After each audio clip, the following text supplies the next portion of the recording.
Hi guys and welcome to Hack Explorer. In this episode we are going to install a Security Onion lab setup for your security analytics and threat analytics. So continue watching because this is going to be a step-by-step guide on how to build a lab on a virtual environment. So before starting on this lab setup, if you don't have any idea on what is Security Onion is, you can go to my previous video. So it's giving an introduction on how Security Onion works and what are the types of tools available in order for a security analytics and threat detection. This will be the second part of that video where I'll be installing a lab setup using all the software that is required. Let's go to the next slide. So this is the whole plan. So I'll be installing Security Onion on one virtual machine and will be on our virtual machine network. We'll be using a Kali Linux box, a Windows box, and a Metasploitable box. Windows box will be the vulnerable box, okay, and we'll be doing the attack scenarios through this. So the main idea is once we perform attacks, this will be the detection engine and how attacks will be seen by an analyst. So this box is a special network and it is a special mode called promiscuous mode where I can listen to the network, and based on those network attacks we can see how a network IDS works over the wire. So it will be a good learning point on how to see these technologies work over the network in your home lab, and you can add more stuff to get a real enterprise network feeling. Okay, so next we'll be going in to look at the softwares that we need. So definitely you'll be needing Security Onion, so you can get it from securityonion.net. I'll show you in a bit how to get that software. And the next one is you will be needing a Windows box. So a Windows box, you can actually install an expansion version, but my recommendation is there are some virtual machines which is given free from Microsoft where you can test browsers. So this particular virtual machine is given to developers to test out Internet Explorer 11. So it's a full version of Windows. This virtual machine expires after 90 days, but I'll show you a workaround for that one where you can keep on using this. Because we are not using it as a production, we can actually use a feature called snapshot where we can actually go back in time and use this one again. Right. Okay. So if you want to get the latest version of Security Onion, I'll go to the securityonion.net, go to download, and once you go inside here, you need to get the latest version of the ISO from here. Okay. Again, if you want step-by-step guide, you have a lot of guides in Security Onion itself. They are very helpful in these things. So there is multiple use cases where you can install Security Onion in. So PCAP forensics, where you can only upload a packet capture and just to analyze that. It's like a replaying attack. And you have in evaluation and minimum violation. So those who have like very low hardware configurations on their machine, Security Onion requires at least about 8 GB and 4 processors. In my setup, I'm going to go to the evaluation mode. It is good for like general web setups. Okay, right. So those are the softwares that you need to download here.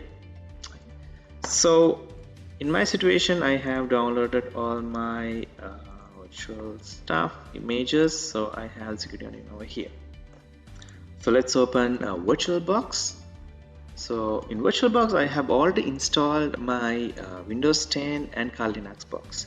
Windows 10, it's a virtual machine. You just have to extract it and run it, and it'll be opening over here. The only thing that we have to make sure is all of these machines should be using the host-only adapter in this scenario. So it's an internal network, not connected to outside. So the communication is only between these machines. So same, we are going to use the network host only adapter for this Kali machine also. That's the only thing that is prerequisite. But then other than that, the RAM and the processors, you can give any amount you want.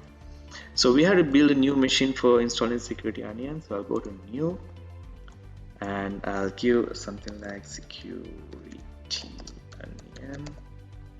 And I'm going to install on my path. We are going to install Security Onion stuff.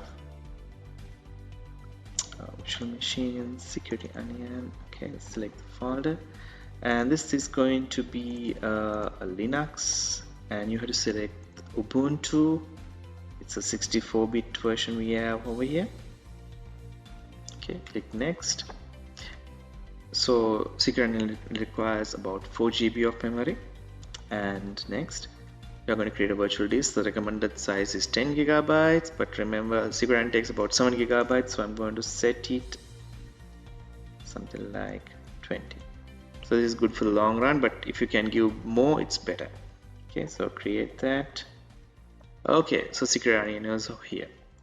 The first things first, go to System and make sure the RAM is about 4 GB and give about 4 processors. This is a must, otherwise it's laggy. You can test it out with 2 processors, but still I recommend it giving 4. And storage. We have Security Onion Media I. I'm going to load my Security Onion disk over here. So choose the disk file, Security Onion file. I'm loading over here. Right. So all of these things are necessary, and finally this is the most important part in Security Onion networks. When you install Security Onion, you have to install 2 network interfaces. One network interface will be dedicated to listening into your network. This will be called the sniffing interface. The only purpose of this one is listening to this network. It won't be having any IP. The other IP is the management. This is the IP that we'll be using to connect this box. So the sniffing interface, okay. Now remember, we talked about using local host only adapters. So the sniffing interface also should be a local host only adapter. So here I'm going to change this into host only adapter, and you have to change an important setting inside this. There's a thing called promiscuous mode. So promiscuous mode is the mode that we enable it to make sure it listens to every packet. So whatever the packets that is coming, it will be coming into this machine, and this will receive the packet as it is the host, and it will record it. So this is the mode that enable us to monitor the network. So I'm going to allow VMs over here and click OK. Okay, another thing, I'm going to copy the MAC address. I'll tell you later why this will be important. So sniffing interface. Okay. For the second interface, I'm going to make sure it's in NAT mode and nothing else. So it will be easy to connect to the network, or one can use this IP to managing. So this will be the other scenario. Right, install. You just have to start the machine over here. So it will be coming into the first boot. I'm going to click enter over here, so it will install my Security Onion machine. Okay, now we have a Security Onion first setup. So there will be 3 iterations. First you set up it's on the hard disk, you set up the interfaces, and another finalizing step is there to install everything. Okay, so I'm going to this is the first setup, so I'm going to just give the basics, continue it's in English. You can use LVM option. So I'm going to say install now, and yep, install everything. 20 GB hard disk drive.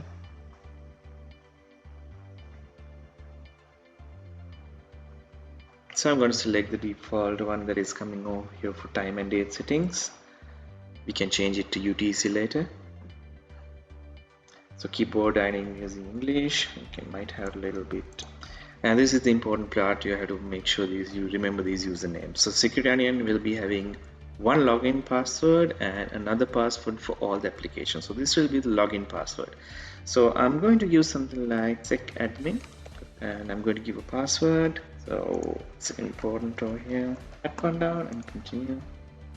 So in this phase, it will be copying all the files into the hard disk drive. It will be the initial installation, and after that we'll be checking and how to configure the interfaces.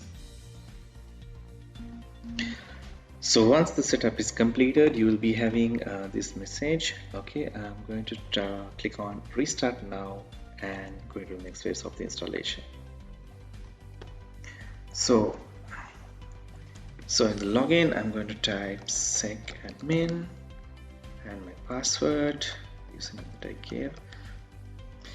Okay, So at this point what you can do is just to make sure, because it's very hard to work in a small screen sometimes when you have some configurations to do, you can go into settings and displays. What I'm going to do is actually I'm going to increase the resolution up 136768, so that will be a decent resolution that we can work on. I'm going to keep the changes and I'm going to complete the installation. So remember, this is the second phase of the installation. Now everything is set up, now everything is copied to the hard disk. We will get the icons changed into setup. Just double click on this. Password over here, let's go. So I'm going to install these items on here, so I'm going to say yes, continue. Okay, would you like to configure the network interfaces now? Remember I told you how to configure two interfaces, sniffing and the monitoring. This is the place you have to continue. So yes, I want to configure them right now. Now it will show two different interfaces. You might be confused if you don't have a proper idea of what interfaces that you have. You have to check it out from the terminal. So I'm going to terminal. I'm going to do another small change, as I can remember. Profile, and I like colors of the system default. I'm going to select Solarize Dark, and I'm going to say I have config. So I have the E2 network adapters. So here from these things you can identify there's two different IPs. So one ENSA, if you're familiar with VirtualBox, it has the net IP associated with that one, and the second one has the host only IP address. So remember, this is the interfaces we configure promiscuous mode, and we are going to need to make sure this is sniffing the network. If you still can't identify, if you have another identify software, remember you have the MAC address recorded earlier. So if the MAC addresses match, okay, so had a copy of the MAC address, we can identify this is the interface. So I'm going to say, okay, so here actually we want to say what is the management interface. So this is sniffing, this is management. So management is 08. Just click OK. And to make things easy, I'm going to say use DHCP. Okay. Yes, I need to configure the sniffing interface also, so it will be automatically changing. If you multiple network interfaces, you can select the one over here, but here I have only one. Yes, make these changes, and you have to reboot. So this will be the second reboot after configuring the interfaces. Next will be the actual installation of the services and the applications that you have. So I'm logging in, so this is going to be quite fast over here. So sec admin, and the password is my password. Okay, right. Okay, so this will be the final step of the installation. We'll run setup again, and it's asking the password, and again it's asking whether we need to install these stuff. I'll say yes to continue. Yes, we have the network configuration done. This is the important mode, evaluation and production. So if you are running a test lab, make sure you select evaluation mode. It will be easy on the hardware. Which network should be monitored? Keep the defaults over here. The monitor network is already selected. Okay, so here this important thing is let's create our first user account. This account will be used to log into Kibana, Squirt and Squill. Remember, this is the password username other than the login to log into these applications. So make sure you give something unique. So I'll just give admin now here just to make it easy, and click OK. And here you need to give a 6-letter password for this one. So I'm specifying a password which is coming into that criteria. Click OK, and yes, proceed the changes. So this will be finalizing the services and restarting them and making sure we can run them. So once the setup is completed, you can set up log from here and click OK. So this will be the commands that will be important after installation if services are not working properly. The sudo source.dat command is a very important command to see if your services are working properly. Okay, so yep, and I click OK, and these are the login files. So I recommend you to keep a screenshot of this particular file path, because it will be important in the future when you try to configure your own rules, your own configurations. Click OK. And yes, we have only SSH enabled. If you want to try VNC and all of those stuff, we need to make sure these are open, and click OK. And that's done, and you can go to security onion, those stuff. So after the installation, you can run the terminal and you can check the diagnose the box. So I'm going to use the command sudo so status, and password admin is this one. Okay, so you can see all our services are running, and you can see this is in bound condition, so that's okay. It will take some time to get the log stash up. So if you check again, maybe it will be up in a second. So once you make sure your services are running, the next step is testing part of the security onion, especially checking if our sniffing networks are working and the network traffic is observed. Alright, so I'm going to use a command called tcpdump. Okay, change this to sudo tcpdump, and I'm going to say interface enp0s3. so this will be like monitoring my network, and I'm going to say verbose. So show me any update you get. So just put this spelling mistake over here. So let's run this command and we'll see what are the traffic that is on the network. So tcpdump will actually show us whatever the network traffic that is going on the network. Since it's a promiscuous mode, it will show packets coming from other machines also. So to best way to test it, we have our lab machine over here. I'm going to open the Windows 10 machine, and let's check if we can see any network traffic that is generated at the boot time. So you can see it can see all the traffic that is generated inside here. Okay, so I believe the IP address is 192.168.56.102, so it's giving some NetBIOS stuff. Okay, right. So one of the main ideas softwares that we have in security onion, just to show you what type of things that we'll be doing in the future. I'll show you a small attack scenario or reconnaissance attack scenario. We'll be talking about this scenario in deep in other videos, just to check. So I'm going to run IP config on this machine just to see what is the machine that we have. So it's 56.102. Now to log into this interface, you have to use the username admin, which is different than the login password. So here actually when you're running, you have two different options. So make sure you select your interface which you're sniffing in and start squirrel. So this is open source IDS sensor. It's like the interface for a snot. So up to now you can see we don't have any alerts that have come into this interface. So what we can do is, so in order to generate some alerts, I'll boot up my Kali machine. You see something surprising over here. Okay, now you can see we got an alert in the box. So what's the alert name? It says possible Kali host name on network.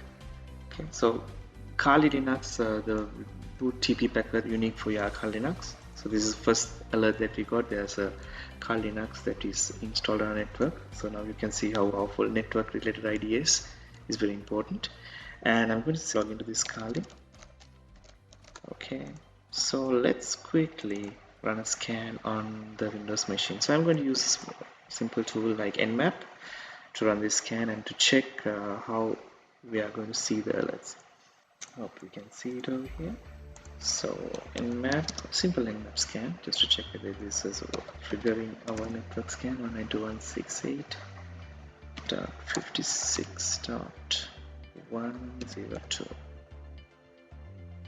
and Nmap.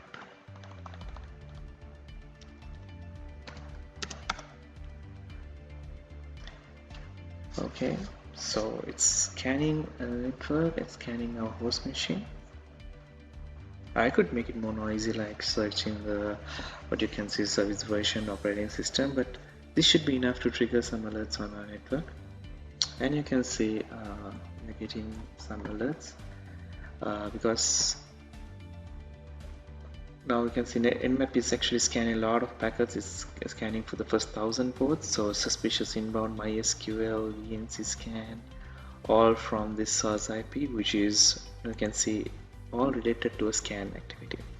So this is how you can use a security onion in your lab setup, and especially this Linux box and the Windows box, you can conduct any attack scenarios and see how your